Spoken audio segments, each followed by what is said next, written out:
ever done that, but a little context in these 100 career touchdowns. Yep. How many interceptions does it usually take to go along with it? Tom Brady had 53. Peyton Manning had 69 interceptions for his first 100 career touchdowns. Patrick Mahomes has 19. What you're watching is the greatest start to what will end up being the greatest career ever played in the NFL, Jen.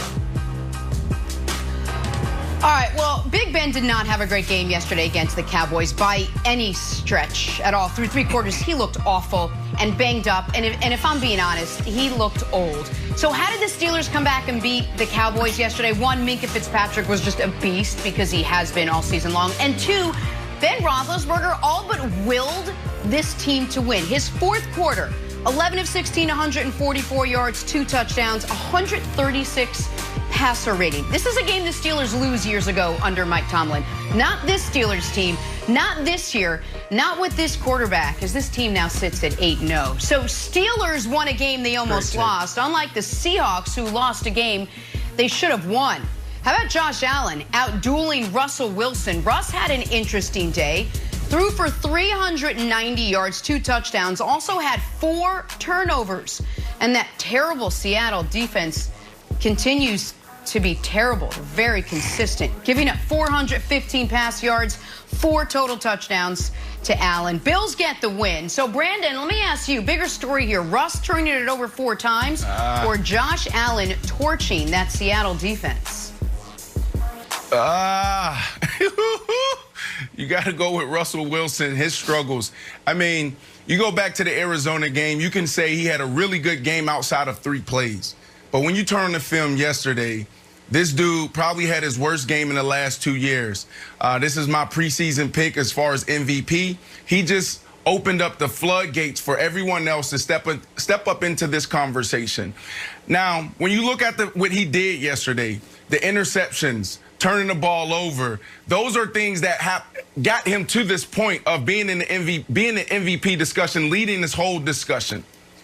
But those are things that usually go the other way. Step up in the pocket, trying to make something happen, ball security, but then getting stripped. Or the interception in the end zone, this one right here, trying to do too much. That's all on him. But the thing that stood out the most for me was him in pass protection. Like, that's on him. I've never been around a quarterback that's been more involved in the passing protection than any other quarterback. Like, Russell Wilson was hit 11 times. He had guys just running free. And to me, that's all on him, starting with Sharpe, but all on him as well, because he's out there setting the protection, pointing out the mic. So he didn't even get an opportunity to get in a rhythm because of not setting the protection right. So I don't know what's going on in Seattle right now. I'm hoping that this is just one bad game, and Russell Wilson will get this team back on track, Nick.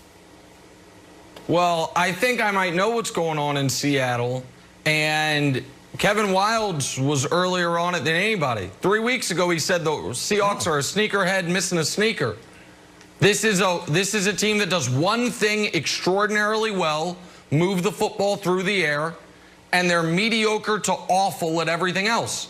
And which means when your quarterback doesn't play well, and he didn't play well yesterday, he didn't play well 2 games before against Arizona, you're not going to be able to win. And so I'm going to give a very rare 48-hour and 10-minute tease. But Wednesday, 8 a.m. sharp, we're going to have some major upheaval in the Nick Wright tiers. The committee was on the phone with me last night already, given how Tampa looked and given how Seattle looked. Because Wildes, don't do it. They are trying to duplicate what the 2018 Chiefs tried to do. We have an A-plus passing game, a mediocre running game, and an awful defense. Can you get through a full postseason that way? And I am starting to have my grave concerns over whether or not they actually can. Wildes. Okay, great. I'll make it simpler. The answer is no, you can't. There you go. No grave concerns. Hey, Pete Carroll had a fun quote yesterday. Check this out, guys. He said about the Bills and his game plan. These guys didn't even try to run the football today. What the heck? We didn't expect that to happen. We didn't think they would totally abandon the running game. We had a real nice plan how they were going to run it. We had some amazing worked out. I thought, okay, so some excuses here. So for one, he's got a little bit of a point. They only rushed for 34 yards. So it's like, all right, maybe you got a point.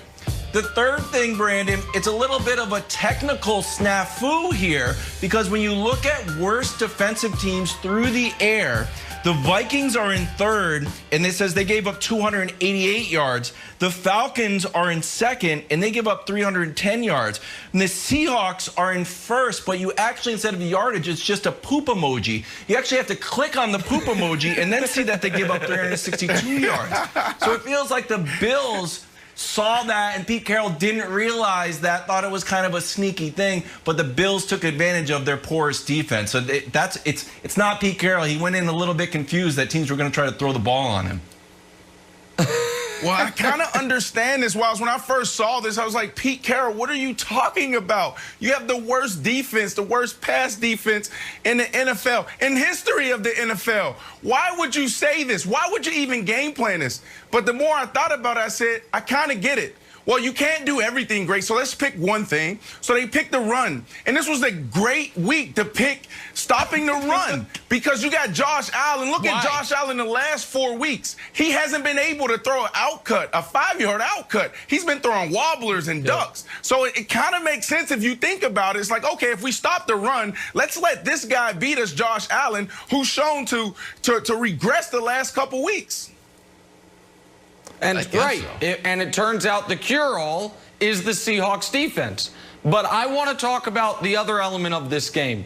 So I've got an interesting list of quarterbacks. And Wilds, just quickly, see if you can guess what these guys have in common. This is hard, by the way, so don't feel bad if you get it wrong. Carson Wentz, Kirk Cousins, Daniel Jones. What do you think those three quarterbacks have in common, Wilds?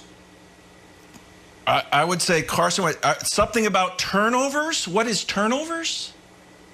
You're on the right track. Those are the only three quarterbacks in the NFL with more interceptions than Russell Wilson. And so what does that mean, America? What that means is, as Brandon alluded to at the beginning, it's not only that the MVP conversation is wide open. It's that the MVP has a clear and obvious favorite at this point. And it is not Russell Wilson. Aaron Rodgers. And it is not Thomas Edward Patrick Brady. And it is not, as good as he's been, Aaron Rodgers.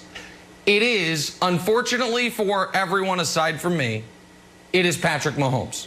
There is no argument Russell Wilson's been better. There is no argument his team has been better. And now, Russell Wilson, it felt like the entire media was sending Russell Wilson flowers and apologies for never voting for giving him one single solitary MVP vote.